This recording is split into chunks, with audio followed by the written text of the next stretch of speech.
What's up? It's Adam with Florida Man Genetics here with Dro TV. Gonna tell you the first time I smoked.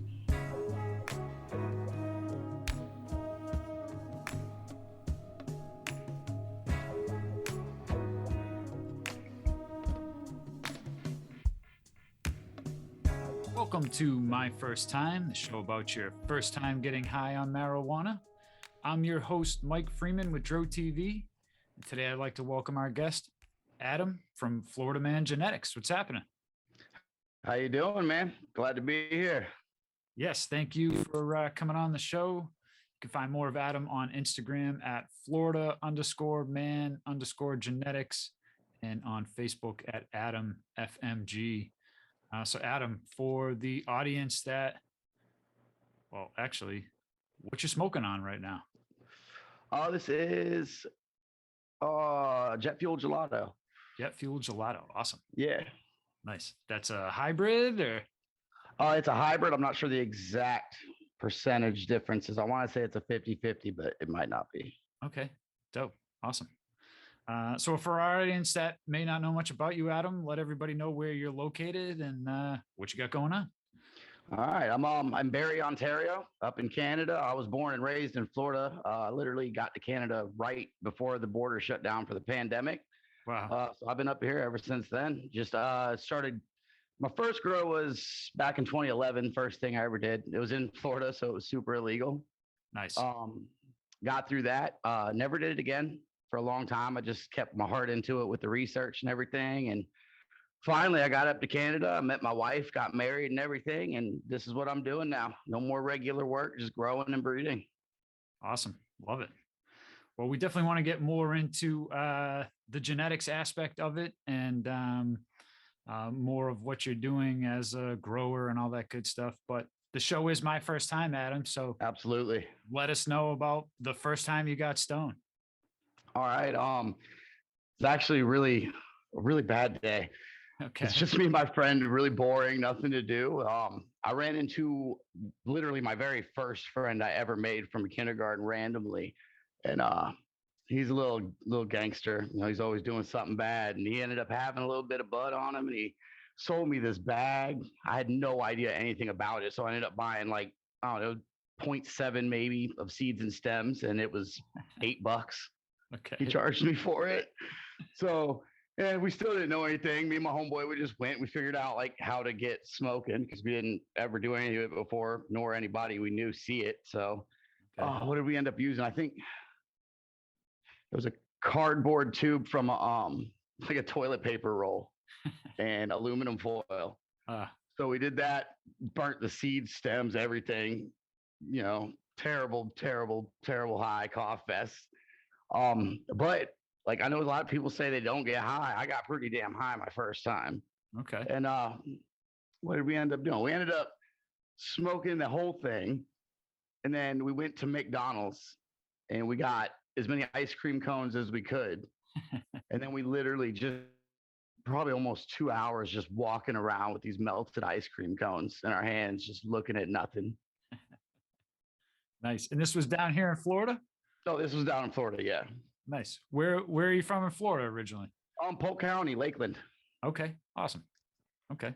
Yeah, we're in Orlando, so it's not too far from us at all. No, I've done a lot out there in Orlando, actually. Excellent. So when you were growing down here, this was all indoors? Right in my backyard next to all my neighbors. Nice. Okay.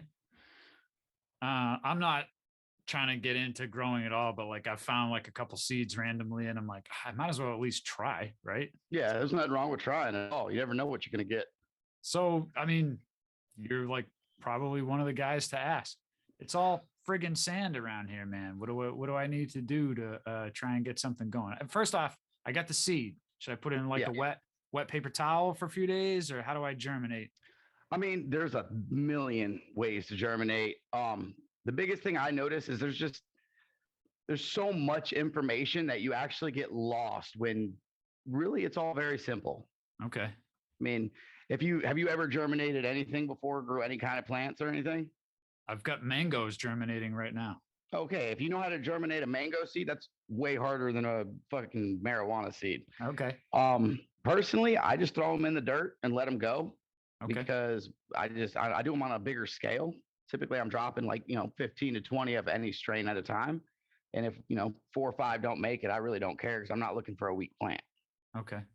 So, but easiest method, in my opinion, is to drop it in soil. If you've got a lot of seeds, if you're really only got like 3 seeds, then I would go with a paper towel Okay. inside of a wet paper towel in a baggie, in a dark, warm area for typically like 2, 3 days till the seed splits.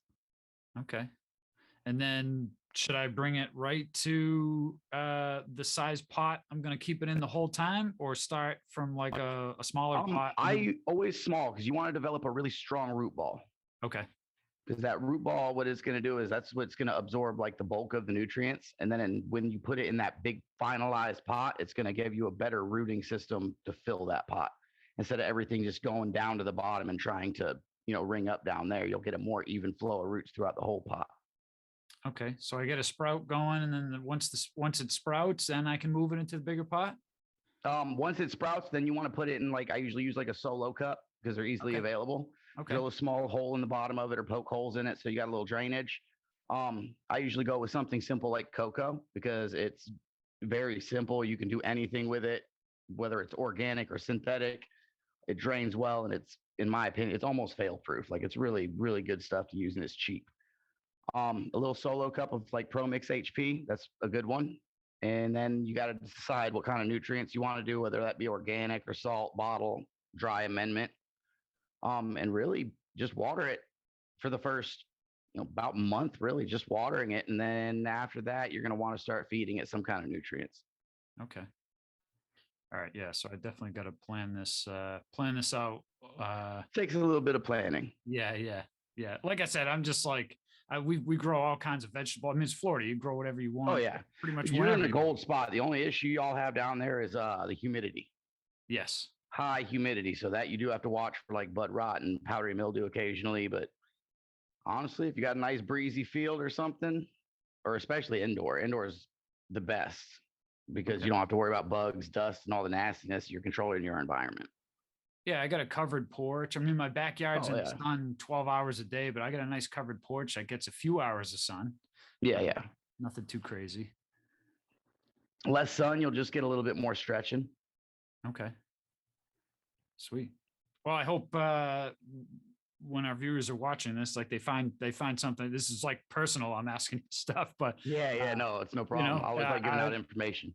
Yeah, no, I think it's informative nonetheless, and maybe someone else will learn something. So, so Florida Man Genetics, is this a strain you've come up with, or is this that's more my brand name? Okay. I do have a strain in the works right now that I have not dropped yet. It's called Hungry for Strawberries. I brought it to F1, but I'm not going to release the F1s. I'm working those myself. Okay. And I would say in about 3, maybe 4 months tops, I'll have the F2s out and ready.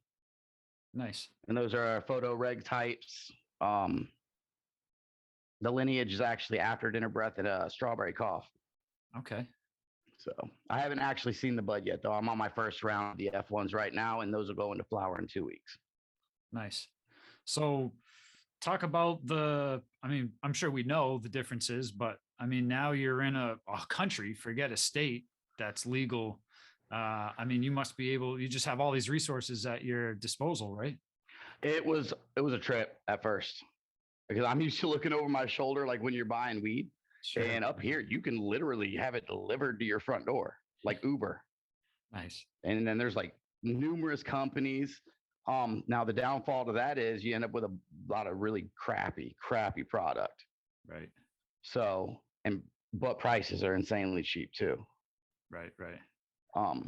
But the difference, it's a whole new world up here, man. Like the taboo's almost gone. You don't have any stigma up here.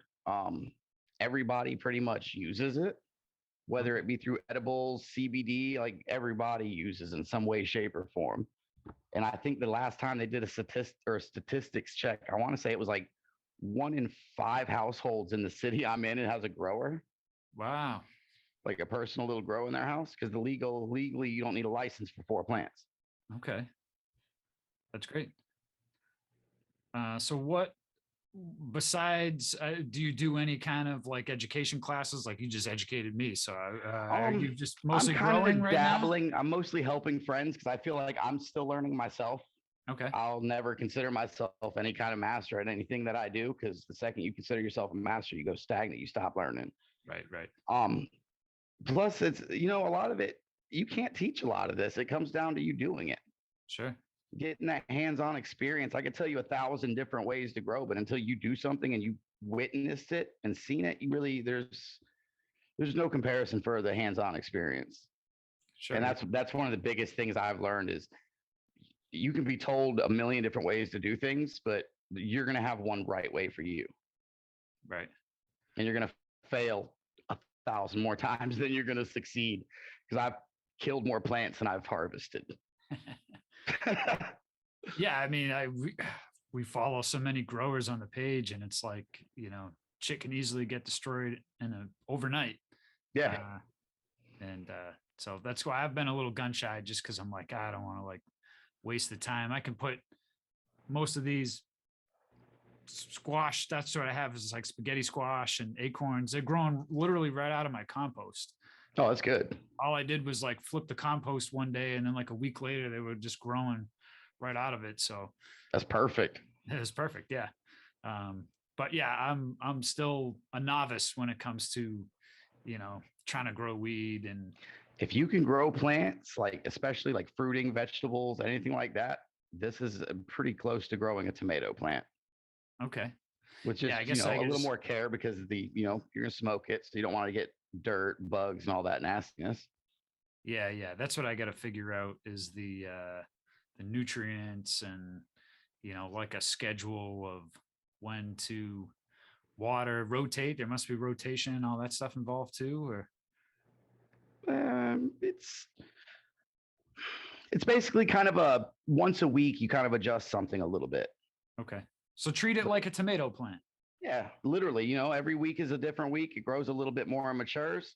You're going to prune it. Pruning is even somewhat similar in a Okay. way to the results of what you get when you're done pruning. Okay. Um, and then you just find something simple, stick with one nutrient line. Like I was crazy at first. I tried like 5,000 different things, Yeah. and it's just mind boggling. I would have one day I would have to do 55 things. And then the next day there would be another 10 different things or something I missed and Right. just problems. So that's another big thing. Get like one regimen and stick with it and just see it all the way through. Never let like something small make you want to fail. Okay. Even if you harvest one bud, man, that's better than nothing. Yeah. I mean, I'm hoping, the way it looks, right? Florida hopefully will be recreational soon, and then we Yeah. all will be able to grow something, and there won't be. I'm just trying to like figure it out to kind of just learn the process. You know what I mean? Yeah. There's a love to it for sure. I think Yeah. that's the most important thing to it. I mean, if a lot of these I'd like quote it, breeders out here just they're pollen chuckers and they're just trying to make a buck. Right. They whatever's growing, they let it get pollinated. They're like, oh, seeds, oh, the $30 sell them, Right. and Right. then that causes a lot more problems than you even imagine, really. Yeah. Um. So what's like the size of your operation now? I mean, you're in a big grow house, or No, I actually use it was my bedroom, and we decided because we don't have a central heat and air up here because in okay. Canada it doesn't get that hot, but for Right. like maybe a week, and we decided it was cooler in the living room, so we moved the bedroom out into the living room, and I only had a tiny little grow, but I moved it into the room, and then I kind of slowly expanded, so now I'm just using that bedroom. It's a 10 by 12, and we basically just sleep in the living room Okay. There you go. until we expand, of course. Yeah. One of my buddies that was growing down here for a dispensary, which is why I never had to. Um, Yeah. he did everything indoors. He had like a 5-bedroom house, and like 4 of the bedrooms were just all, 2 tents in each one. And I mean, he had quite the operation going, but Yeah, I'm building up to it. I'm thinking by the end of this year, I should have 3 4x8 flood table setups completed and maybe 2 4x4 tent setups completed. nice. He had given me some insight on growing outside, but he just was like, I've never done it. So he wasn't sure exactly how to, obviously when it's inside, there's a lot of stuff you can manipulate to your benefit. So Yeah, yeah. Outside's crazy because they explode. Like they get huge. I put a Durban poison out. What was it? It was maybe 14 inches tall, and I put it out. Was it May 2/4 weekend last year? And by the time it was done, which was in mid to late October, it was 8 feet wide and almost 7 feet tall. Holy shit. Wow. And it was just like buds as long as my arm. Yeah, so I'm gonna have to move it outside because you know what's funny too is where my screen porch is, we rescued a couple kittens, and man, they just any plant that existed in this house, they just destroyed. So I had to Cats are notorious for I that. had to put up high shelves to get like the aloe plants and stuff like so they wouldn't knock them off the lower shelves. And so now all my plants are outside my screen porch. But man, I guess that's something I gotta think about too. So Cayenne pepper. cayenne pepper, yeah, yeah. Yeah, it helps keep them from wanting to chew on it because of the smell. Okay, and it does nothing to the plant. Nah, I've never had a problem with it. I wouldn't like pour a whole bag on the soil, but just sprinkle it in the soil line, and I've never had a problem. Okay, interesting. I've read the same thing about squirrels and bird feeders, um, but it hasn't worked. Squirrels are crafty though. Yeah, no, squirrels will just Yeah, yeah. find a way to jump over whatever's bothering them. Yeah, So, yeah. Oh, well, the first time I did it, it rained afterwards, and I'm like, well, that was. Oh yeah, no, that'll get rid of it immediately. Yeah, I think yeah, I yeah. feel like the cayenne pepper works better indoor than outdoor because once you get wind or rain, it kind of just goes. Yeah, yeah. Awesome. Dude, it was a great time talking with you. Absolutely. Anything else you want to mention before we? I can give you a quick glimpse of the Hungry for Strawberries. Yeah, absolutely. Yeah, let's do that. All right. Yeah, there we go. Nice.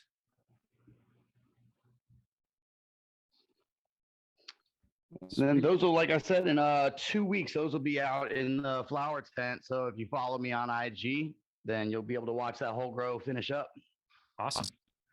Yeah, we're following you, and when that happens, definitely tag us in it. If you think of it, we'll make sure we share it as well.